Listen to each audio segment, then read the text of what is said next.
Hello everyone, welcome to my new video. आज की video में हम बात करेंगे कि आपको फाइनेंशियल फ्री होने के लिए कितने पैसे चाहिए, मतलब आपके पास कितना पैसा होना चाहिए जिससे आप अपनी सारी लाइफ बिना काम किए निकाल सकते हो। तो बने रहिए वीडियो में। एंड अगर आप फाइनेंस से रिलेटेड या इन्वेस्टमेंट से रिलेटेड कंटेंट देखना पसंद करते हो तो मेक श्योर कि आप इस चैनल को सब्सक्राइब करें। So let's begin the video. आपको कितने पैसों में अपनी फाइनेंशियल इंडिपेंडेंस मिल जाएगी? अब ये चीज डिपेंड करती है कि आप आज क्या काम करते हो और आपकी सैलरी क्या है, आपके मंथली खर्च कितने हैं। लेट्स अज्यूम आप कमाते हो 1,00,000 रुपए और आप उसमें से खर्च कर देते हो 60,000 रुपए। तो अब ये 60,000 रुपए आपका मंथली खर्च है। इसमें आप अपने घर का काम, बिजली bill, phone recharge, daily needs जो आपको चाहिए वो इन सब खर्च में पूरा करते हो। इस हिसाब से आपको अगर अपनी रिटायरमेंट में फाइनेंशियल फ्री होना है तो मंथली खर्च कैलकुलेट करना होगा पर ईयर। मंथली खर्च पर ईयर कैलकुलेट करे तो होते हैं 7,20,000 रुपए।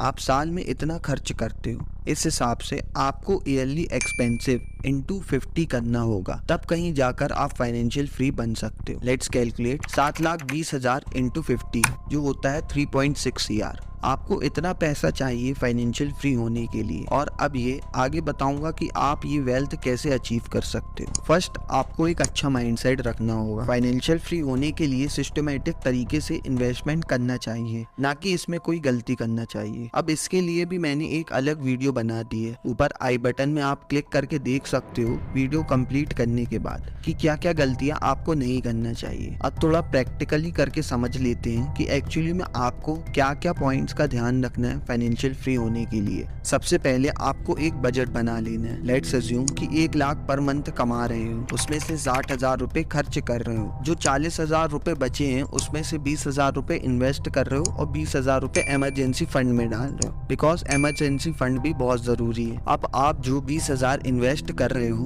वो कैसे और कहाँ इन्वेस्ट कर रहे हो? फर्स्ट, आप SIP कर सकते हो, या फिर म्यूचुअल फंड में पैसा डाल सकते हो, या फिर इंडेक्स फंड में। अब ये तीनों जगह ही आपको पर ईयर 13-14% रिटर्न मिल जाएंगे। अब अगर आज आपकी एज 25 साल है तो मान लो आपको 40 साल बाद रिटायरमेंट लेना है अपनी जॉब से। आपको कोई काम नहीं करना, आपको बस खुद को और अपनी फैमिली को टाइम देना है। तो आज के डेट से कैलकुलेट करें तो आज से 15 साल बाद तक आप रिटायरमेंट ले लोगे। सो आपके मंथली कितने इन्वेस्ट कर रहे हो? 20,000। और आपको ईयरली रिटर्न्स कितने मिल रहे हैं? 13-14%। अगर इस हिसाब से हम कैलकुलेट करें तो लेट मी शो कि ये कितने हो रहे हैं। तो आपने इन 15 सालों में इन्वेस्ट किए 36 लाख रुपए, और अगर रिटर्न्स देखें तो इन 36 साल में आपको 15 साल बाद एस्टिमेटेड रिटर्न मिलेगा 75 लाख रुपए। तो आपके टोटल हो जाएंगे 1,11,00,000 समथिंग। अब आप बोलोगे कि मुझे तो 3.6 CR चाहिए था, तो रुको मैं आपको आगे की बात बताता हूँ। अब अगर आप हर मंथ 20,000 रुपए इन्वेस्ट कर रहे हो, इसको आप इंक्रीज करो 20% से।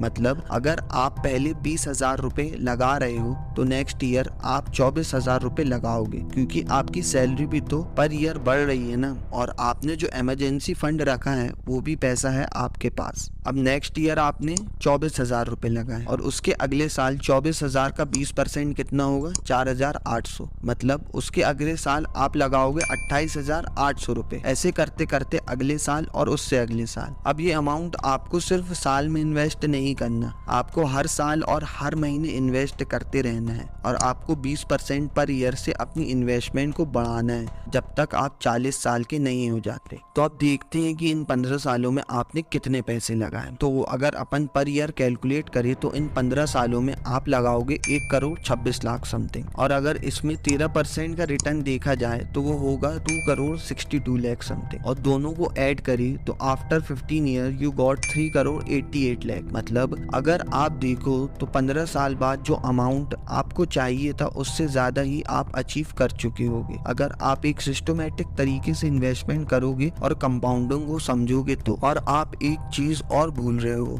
आपके पास जो इमरजेंसी फंड है जो आपने इन 15 सालों में जोड़ा है 20,000 पर मंथ 15 सालों के लिए, तो वो 15 साल बाद हो जाएंगे 1,20,00,000 रुपए आपके अलग से। और वो पैसे से आप अपने बच्चों की पढ़ाई के लिए यूज कर सकते हो या फिर कोई फ्यूचर प्लान के लिए। और मैंने आपको ये सबसे इजी तरीका बताया है फाइनेंशियल फ्री बनने का। आप अपनी जॉब के साथ साथ कैसे इन्वेस्टमेंट करके फाइनेंशियल फ्रीडम अचीव कर सकते हो। ऐसे 10 और तरीके हैं फाइनेंशियल फ्री बनने के। So if you want video on that, so please comment में बता देना। And that's all in this video. If you get any help from my video, please drop a like, and if you find any mistake, please dislike a video and tell me what's the mistake in this video in comments. So bye bye and have a great life.